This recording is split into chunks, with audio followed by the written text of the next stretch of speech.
أعوذ بالله من الشيطان الرجيم بسم الله الرحمن الرحيم ومن لم يستطع منكم طولا أن ينكح المحسنات المؤمنات فمما ملكت أيمانكم من فتياتكم المؤمنات والله أعلم بإيمانكم. سورة نساء آيات نمبر 15.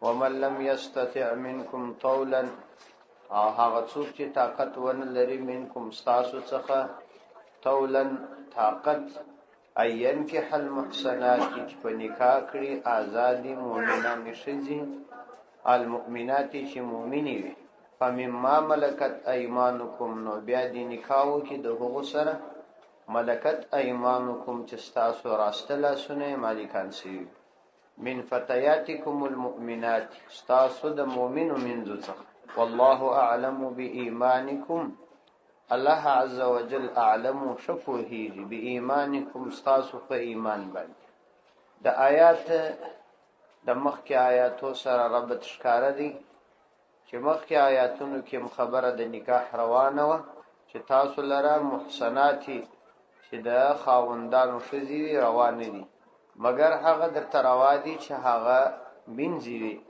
او د دارالحرب څخه د مجاهدینو په غنیمت کې هغوی ته رسیدلی کې څه هم خاوند په دارالحرب کې وي خو چې یو حیستیر شي او یا وضع د حمل راشي نو په دا صورت کې بیا سره صحبت کول د خپل مالک د پاره جائز او د بل چا سره بیا د نکاح کول ورته جائز دي او دلته هم په دې ارتباط باندې حکم بیانې مومنانو ته الله تعالی په دې مبارک آیات کې فرمایي چې کتا سو کې چا د دې طاقت نه درلودلی د آزادی ښځې سره نکاح وکړي نو بیا دې د منځ سره نکاح وکړي لیکن هو منځ باید مؤمن وي ومن لم يستطع منكم طولا او څوک چې طاقت ونه لري منکم ستاسو څخه طولا څه طاقت انددي ينكح المحسنات شفنکا کړي آزاد ښځې المؤمنات چې مؤمن وي محسنات به دلته په معنا باندې د آزاد راغلي مخکې د صورت په شروع کې د دې دغه مخ په شروع کې والمحسنات څخه مراد هغه ښځې وي چې خاوندان لري دلته به د محسنات معنا د آزاد ښځې د دې معنا دا نه ده چې د خاوندانو ښځې په نکاح کې دلته به معنا بل احسان په څلورو معناو باندې کار شوی یو معنا یې د محسنه هغه ښځه چې خاوند ولري دوهمه معنا یې د محسنه آزاد او درېمه معنا یې پاک دامنه او څلورمه معنا یې دا چې څوک نکاح وکړي دا څلور سره معنا به د قران کریم په دې مخ کې راځي د خاوندانو د ښځو الته د محسنات په جمله کې هغه جن مراد دي الته بیا اول محسنین غیر مصافحین د دې ته بیا مراد دا چې د ګناهونو ځان ساتي او دلته بیا محسنات آزاد شي فمما ملکت ایمانکم نو بیا د هغه منځ سره تاسو نکاح وکړي ملکت ایمانکم چې تاسو راسته لاسونه مالکان شي من فتياتکم المؤمنات تاسو د منځونه چې مؤمنات وي ځکه په دې صورت کې د منځو مہر عموما کم وي او نور تقاضای غشتنی هم کم وي په نسبت د آزادی ښځې د آزادی ښځې حقوق ډیر دي په مقابله کې د منځ والله اعلم بإيمانكم الله عز وجل تاسو په ایمان علم لري یعنی د منځو په نکاح کې تاسو شرم مکوئ او مدا د ځان لپاره عار او عیب غني ځکه د دین د جهاد څخه کېدلای شي چې دغه منځ دي تر تاسو افضل وي او وجب هم داوي چې مدار د فضیلت او مدار د شوالی او د نیکی هغه په دین کې ایمان دی نو کېدلای شي چې د دوی ایمان تاسو تر ایمان شي او په دنیا کې خلق قوم او نسب دا د فضیلت شي شمیري کله چا قوم او نسب تر بل چا در قوم او نسب لوړو نو دای ځان ترابل افضل ګڼي الان کې دا د فضیلت شي نه دی ځکه که سړی اصل ته وګوري نو کمنځه د ک غلام دی ک کمزوري قوم دی ک لوړ قوم دی دا ټول د یو آدم علیه السلام او حوا رضی الله عنها اولاد نو د اصل او مبدی په ارتباط یو پر بل فضیلت نه لري نو ښکاره خبره ده چې فضیلت په یو معنوي شي کې دی چې هغه ایمان دی. ځکه نو تاسو د منځو سره په نکاحو کې عار او شرم مه کوئ. والله اعلم بإيمانكم، الله تعالی ښه پوهېږي بإيمانكم ستاسو په ایمان باندې، چې کوم اعلی ایمان دی او کوم ادنا ایمان دی. بعضکم من بعض، بعضکم بعض تاسو من بعض د بعضو څخه دی، یعنی تاسو یو د بل د جنس څخه یاست. نو بیا د عار او د شرم څه وجه ده؟ دا یوه مسله دلته ده چې کوم چاته منځه په ملکیت کې ورکړه سي، یو سړی رانیسي. پخوا چې کله جهاد و مسلمانانو کې ایمانی قوت غښتلی و، نو دا منځي او غلامان بیخي ډېر و. که تاسو د فقه کتابونه راواړوئ، د احادیثو کتابونه راواړوئ، نو ډېر کم به تاسو د فقه په یو کتاب کې داسې مسله پیدا کړئ چې په هغه کې د مثال په منځ او غلام نه ویل سو. یعنی دا دومره عامه و دا خبره چې بازارونه به یې وه. مسلمانانو چې جهاد پرېښودی نو دا احکامات ځینې ولاړل، د دې نعمت څخه محروم سوله. نو کوم سړي ته چې منځه د ملکیت په تور ورکړه سي، یا یې دی رانیسي او یا کوم مجاهد ته په غنیمت کې په لاس ورسي، دا د ملکیت بلل کېږي. لکه څنګه چې کالی دي د مثال په توګه د دې خپلو کالو څخه د استفاده کوای سي، یو چاته یې هبه کولی سي، اغوستلی سي، خرڅولی سي، نو عین دغه منځه غلام دغسې حیثیت لري.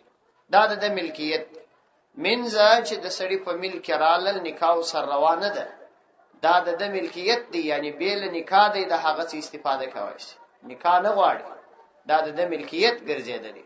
دې ته ملک یمین وایي، یعنی د راسته لاس ملکیت. ملک یمین او ملک نکاح دا نه سره جمع کېږي. ملک نکاح جلا شی دی، ملک یمین جلا شی. منځه هغه به خادمه وي.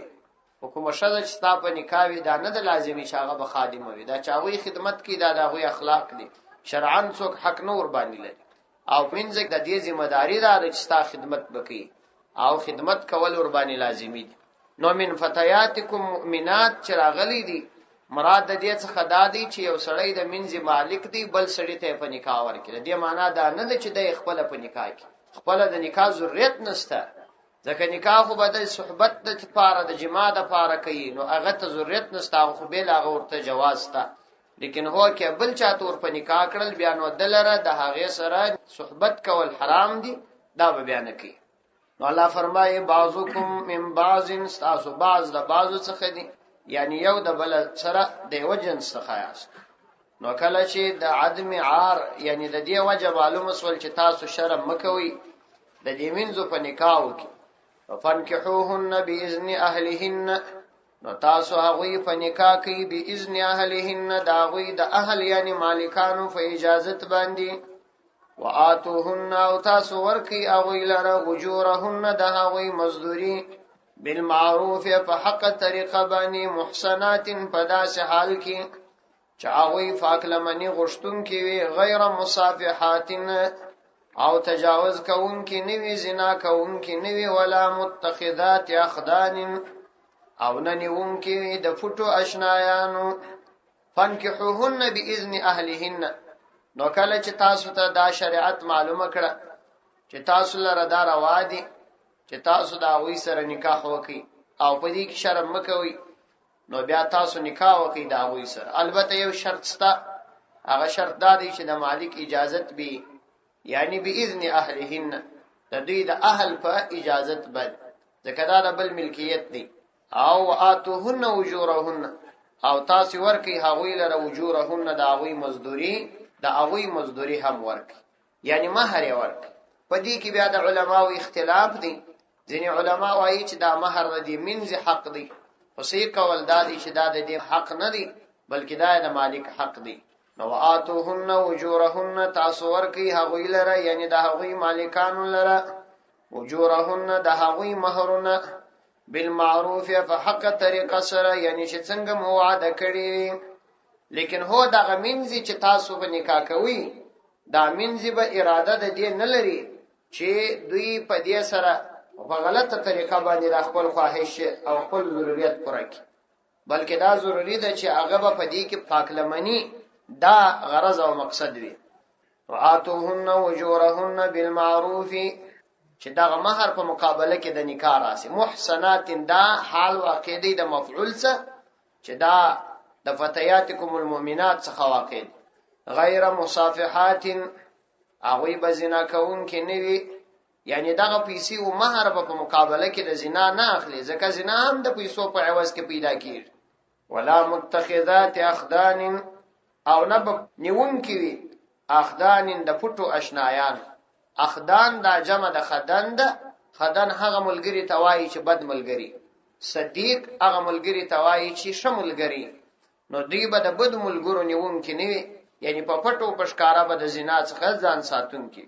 فإذا أحسن فإن آتين بفاحشة فعليهن نصف ما على المحسنات من النساء ذلك لمن خشي العنة منكم وأن تصبروا خير لكم والله غفور رحيم. فإذا أحسن چکل هغوی نکاح وکړله، یعنی ته نکاح خاوندان نسوه. فإن آتين بفاحشة كيراتق وكي بفاحشة فزنا باندي فعليهن نفاغوی بانی نصف نمید ما دهغا على المحسنات چه پر آزاد شدو باندی وی من العذاب دا عذاب، یعنی کبیل فرض دغا منز نکاحوی کی دا کم چا سر او بیا د نکاح کولو څورسته په کوم فاحش عمل باندې په زنا باندې راتګ وکي، زنا وکړي او دا زنا یې په ثبوت ورسیر، نو هغه ته بیا دا سزا ورکول کیږي. کوم سزا چې او آزاد شې ته ورکول کیږي، خدا هغه نیمه، یعنی که آزاد شزه هغه سل دوری وهل کیږي، نو منځ بیا 50 دوری وهل کیږي. البته د آزاد شې په ارتباط دا حکم دی، د آزاد مؤمن په ارتباط هم کای نکاح وکړل او بیا زنا داسې عمل العیاذ بالله جنوسو او بیا دغه عمل په ثبوت باندې ورسېدي، یا خپل اقرار وکي یا څلور شاهدانو شاهدی ور باندې ادا کړ، نو په هغه صورت کې بیا رجم دی. لیکن د منځ او غلام د پاره دانست هغه کا وعده لري کې نه لري، سل دوری ځای 50 دوری ورکول کیږي.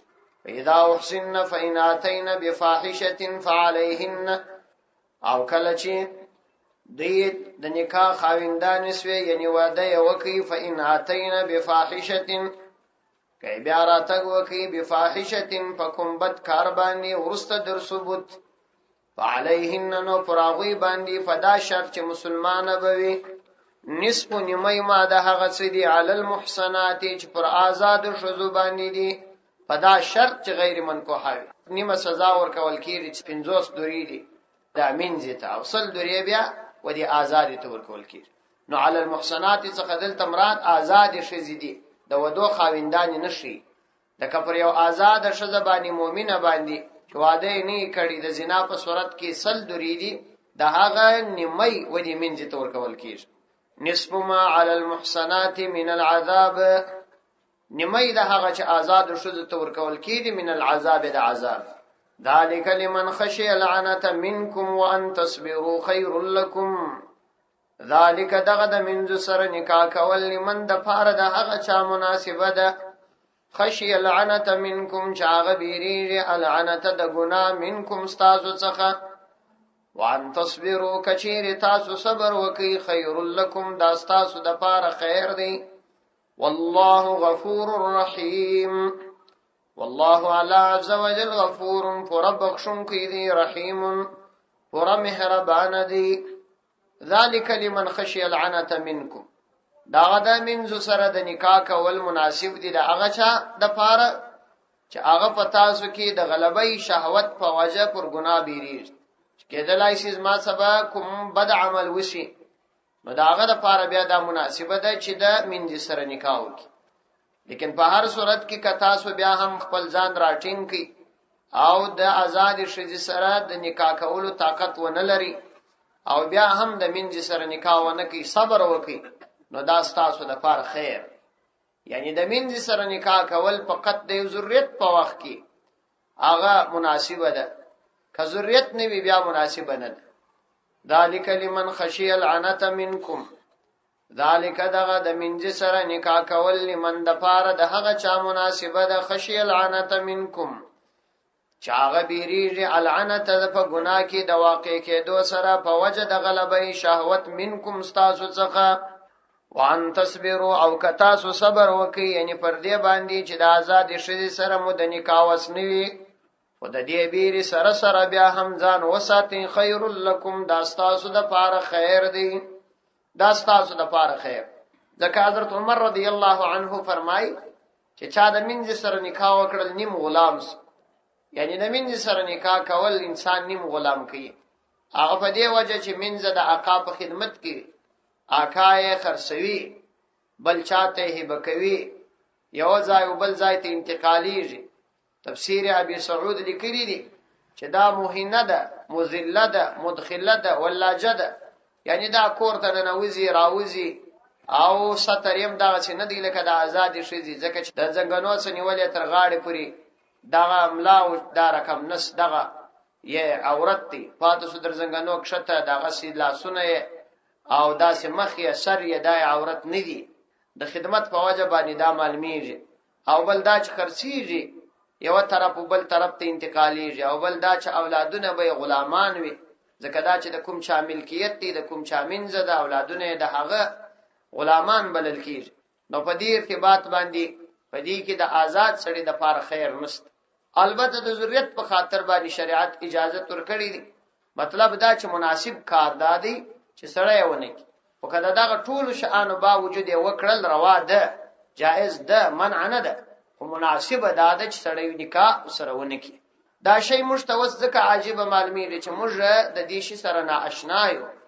الان کې کدا زموږ په جامعه کې وسوای د جهاد احکام پر ځای وای بیا بلغه من زهر چا درلودلای او دا مسائل به بیا په ذهن کې ناآشنا نه ورته معلومېده مشتدا وس ناآشنا معلومیږي چې دا څنګه خرڅي او څنګه ایرانیس دوی د خپل رب عبادت پرېشي او د کوپر غلامی شروع کړي د خدای پر مځکه د خدای توحید مات کړي نو دا دغه سزا هم پر دوی باندې لږ ده چې دوی په غلامی او په منستوب کې ژوند وکړي داغه باوجود د اسلام د غلامانو او منځانو سره د ښه سلوک او د هغوی د ازادي ترغیب ورکړي چې نن شریعت په ډیرو ځایو کې د منځانو او د غلامانو آزادول په شرعي مسائل او احکامو کې شمیرلي دي د مثال په توګه کوي سړی قسم واخی نو کفاره د غلام آزادي دي یا زهار وکي یا د مثال په توګه یو بل کار وکي په شریعت کې کفارات اکثر کفاراتو کې د غلام یادونه راغلي نو دا په دغه صورت کې بیا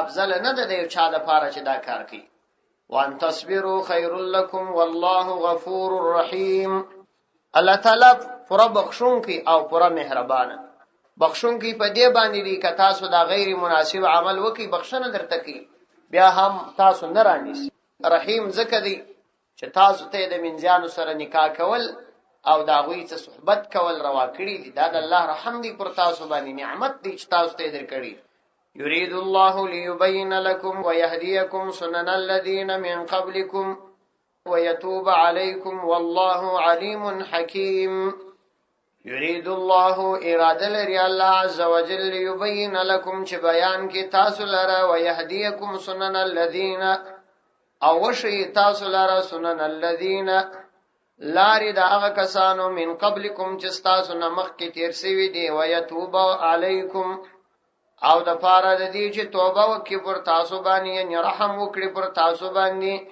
والله علیم حکیم والله على عز وجل علیم فرع علم لرونکی دی حکیم د پر حکمت خاوند دی يريد الله ليبين لكم ويهديكم سنن الذين من قبلكم دغه آیاتونو د مخکې آیاتو سره ربط دادي چې په مخکې آیاتو کې الله تعالی خپل احکام چې پر دې خپل بندگانو باندې لازم کړی دي ځینې مثلا محرمات او ځینې بیا حلال شان او د هغه یادونه وکړه پر روان آیات کې الله تعالی به د خپل انعامات یادونه کوي چې دا ټول زما انعامات دي او دا ټول زما احسانات دي او بل الله تعالی دا شي چې ما پر تاسو دا کوم احکامات کښې شودل په دې احکاماتو کې زما هیڅ ګټه نشته او نه زه دې ګټې ته ضرورت لرم بلکې په دې احکاماتو کې غرض او فائدہ هغه یوازې او یوازې ستاسو ده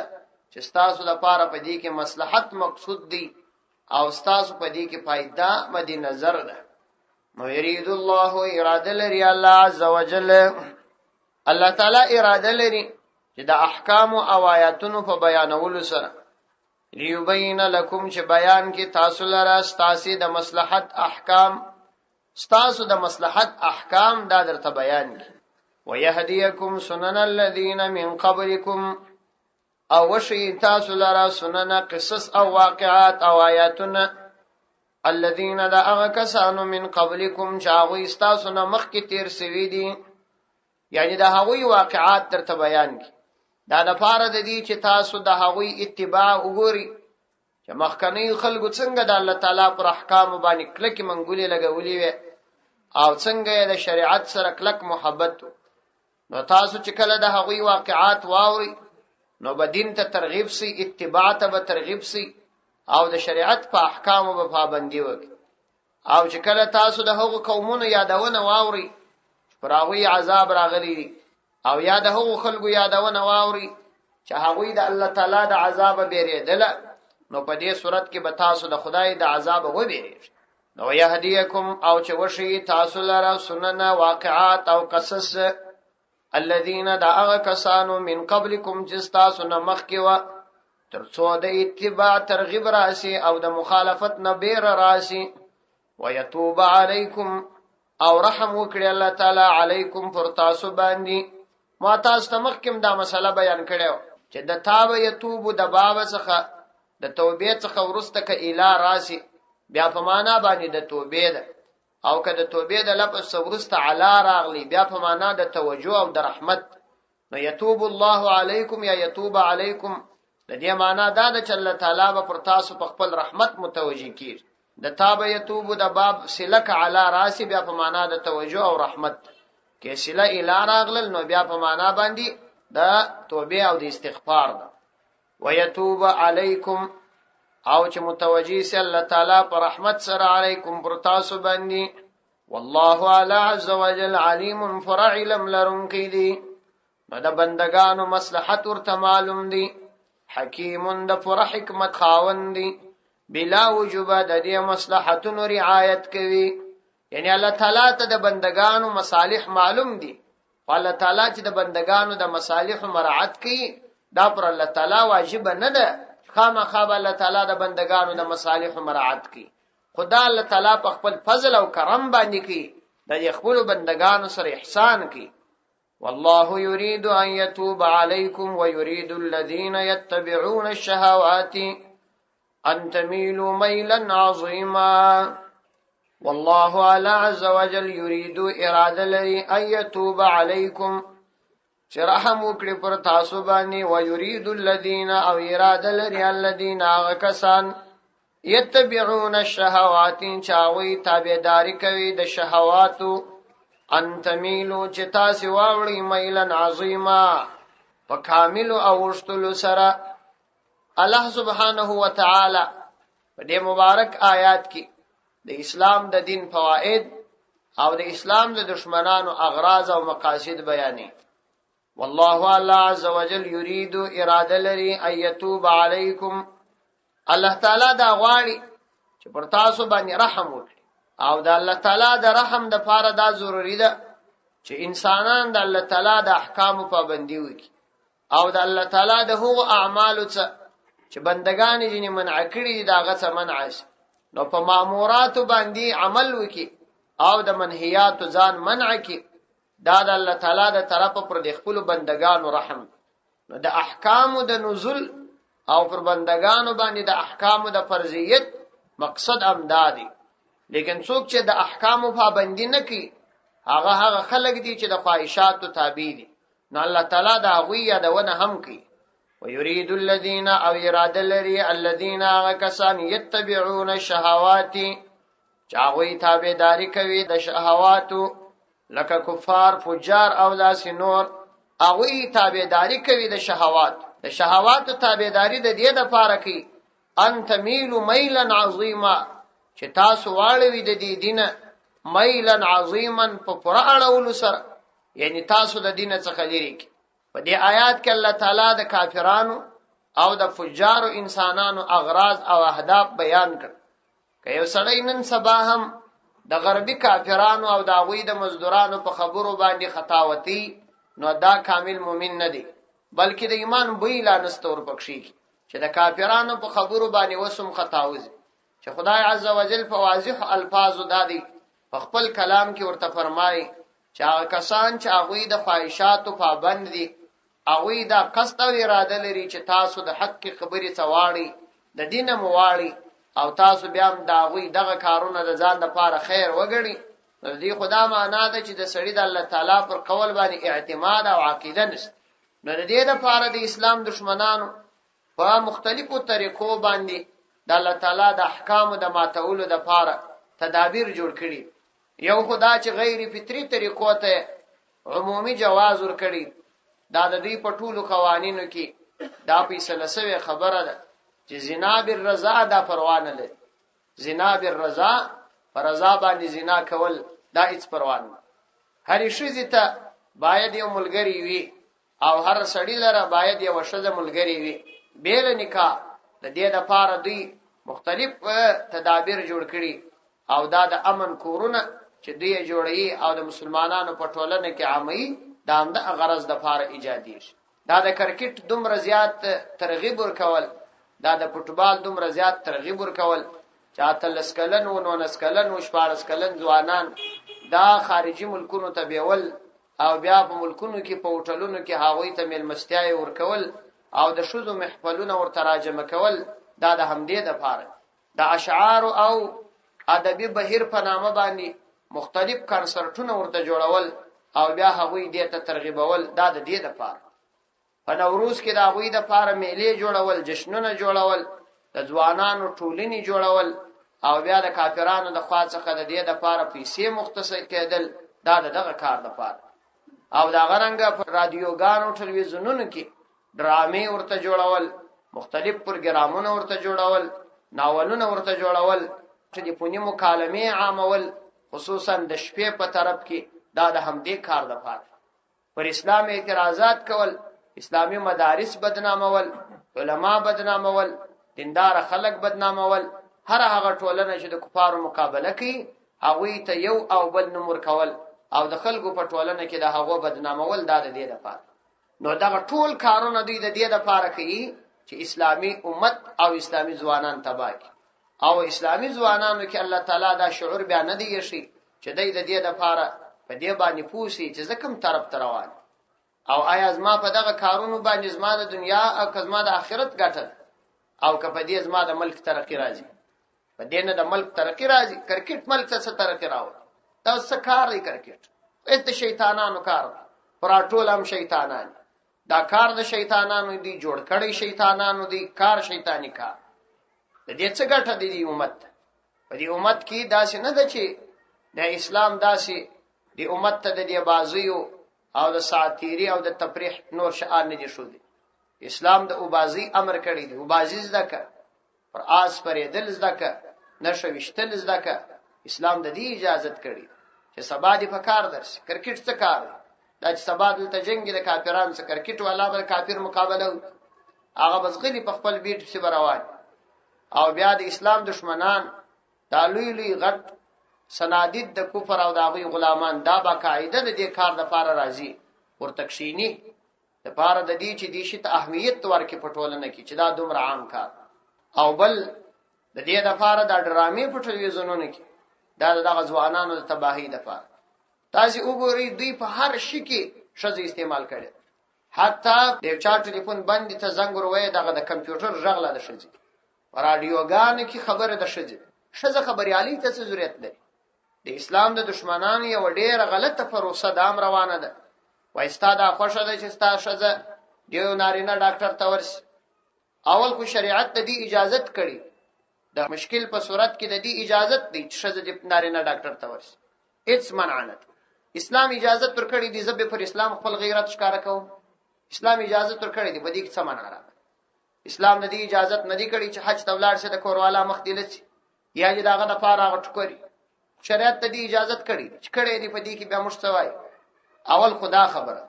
بیا نو ډاکټران ښځې خو به یوازې ډاکټرانو ښځو ته ضرورت دی. نور ته څه ضرورت شته؟ پارلمان کې څه ضرورت؟ تیارو چلولو ته څه ضرورت دی؟ خبريالي ته څه ضرورت دی؟ تجارت ته څه ضرورت دی؟ نور کارونه څه لپاره ضرورت؟